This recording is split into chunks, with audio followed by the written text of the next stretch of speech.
Assalamualaikum warahmatullahi wabarakatuh. Saya Arina Nurdalilah dari Program Studi Pengembangan Masyarakat Islam. Pada kesempatan kali ini, saya akan menjelaskan tentang tauhid berkedudukan nasab.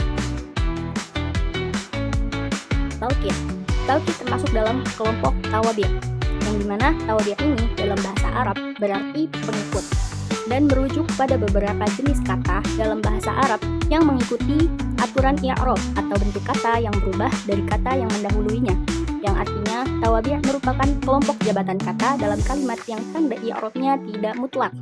I'rab dari kelompok tawabi' hanya mengikuti kata yang sedang diikuti. Kelompok tawabi' terbagi menjadi 4, yaitu ada na'at yang artinya sifat, kemudian ada taukid yang artinya penguat, kemudian ada atof yaitu penjelas, dan ada badal yang artinya pengganti.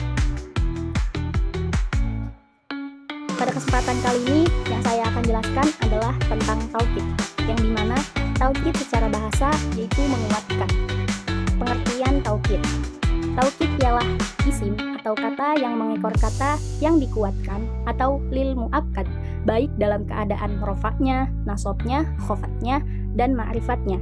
Taukid adalah pengulangan yang dimaksud guna menetapkan keadaan yang diulang tersebut di hati pendengar supaya yakin dengan apa yang sudah diucapkan dan tidak ragu-ragu. Taukid menyatakan tentang pengukuhan dalam tingkah ucapan seseorang supaya bisa menjadikan kepercayaan untuk orang yang mendengarnya.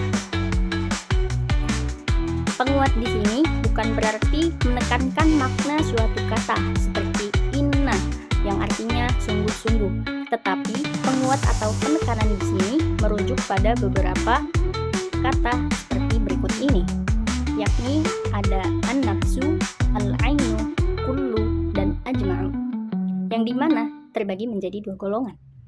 Yang pertama itu ada an-nafsu dan al-ainu, yang merujuk pada diri sendiri atau orang yang dimaksud, atau satu orang yang dimaksud dalam kalimat tersebut. Dan satu golongannya yang lainnya yaitu ada kullu dan ajma'u, yang merujuk pada semua atau seluruh orang yang dimaksud dalam kalimat tersebut, bukan sebagiannya atau separuhnya yang dibicarakan dalam kalimat tersebut. Sebagaimana dalam contoh, qoma zaidun nafsuhu, yang artinya Zaid telah berdiri, dirinya. Nah, yang artinya di mana yang berdiri di sini tuh si Zaidnya, bukan anaknya Zaid, istrinya Zaid, atau siapapun itu yang menyangkut tentang Zaid, tapi yang berdiri di sini maksudnya itu si Zaidnya, seorang Zaid. Kemudian adapun kullu dan ajma'u yang dibicarakan dalam kata ini merujuk pada objek seluruh atau semuanya, gitu, bukan sebagiannya atau separuhnya, tapi seluruhnya dari apa yang dimaksud di dalam kalimat tersebut. Contohnya, ra'aitu al-qauma kullahum, yang artinya aku telah melihat kaum seluruhnya. Nah, berarti yang dilihat itu seluruh kaum yang ada di situ. Seluruhnya, yang dilihat itu seluruhnya. Adapun kaidah taukid, yang dimana taukid ini harus sama i'rabnya dengan kata yang diperkuat. Yang artinya, kalau mu'akkadnya marfu', maka taukidnya juga harus marfu'. Jika mu'akkadnya mansub, maka taukidnya juga harus mansub. Jika mu'akkadnya majrur, maka taukidnya juga harus majrur. Kemudian pembahasan berikutnya ada taukid berkedudukan nasab. Taukid berkedudukan nasab atau mansub, yang berarti taukid tersebut mengikuti kata yang ditaukid atau matbu' dalam hal i'rabnya, yaitu mansub atau berkedudukan sebagai objek. Taukid berkedudukan nasab akan mengikuti kata yang ditaukid jika kata tersebut mansub. Taukid yang mengikuti kata yang diperkuat atau muakkad dalam keadaan dinasabkan. Taukid baik lafzi maupun maknawi selalu mengikuti i'rab muakkadnya, termasuk dalam hal nasab. Kedudukan taukid sebagai nasab yakni i'rab yang pada sebuah kata yang menunjukkan bahwa kata tersebut dinasabkan atau ditandai dengan harokat fathah.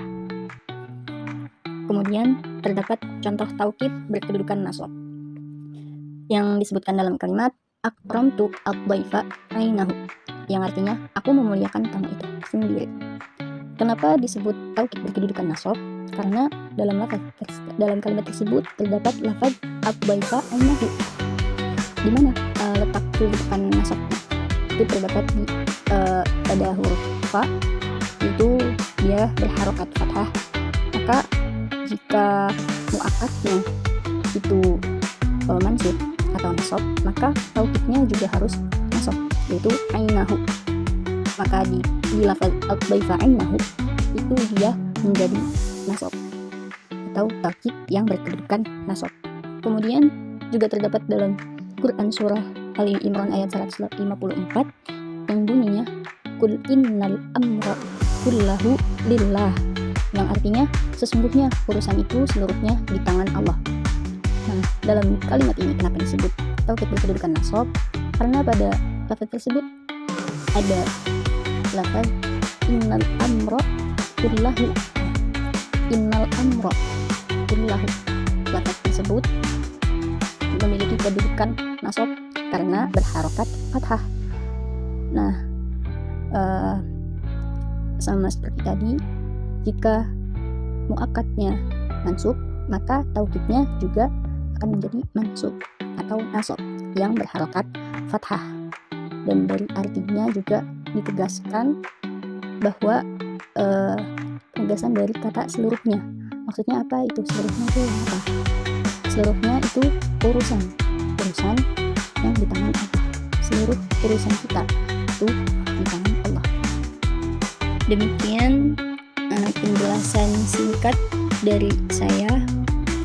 Mohon maaf apabila dari penjelasan tersebut ada yang kurang ataupun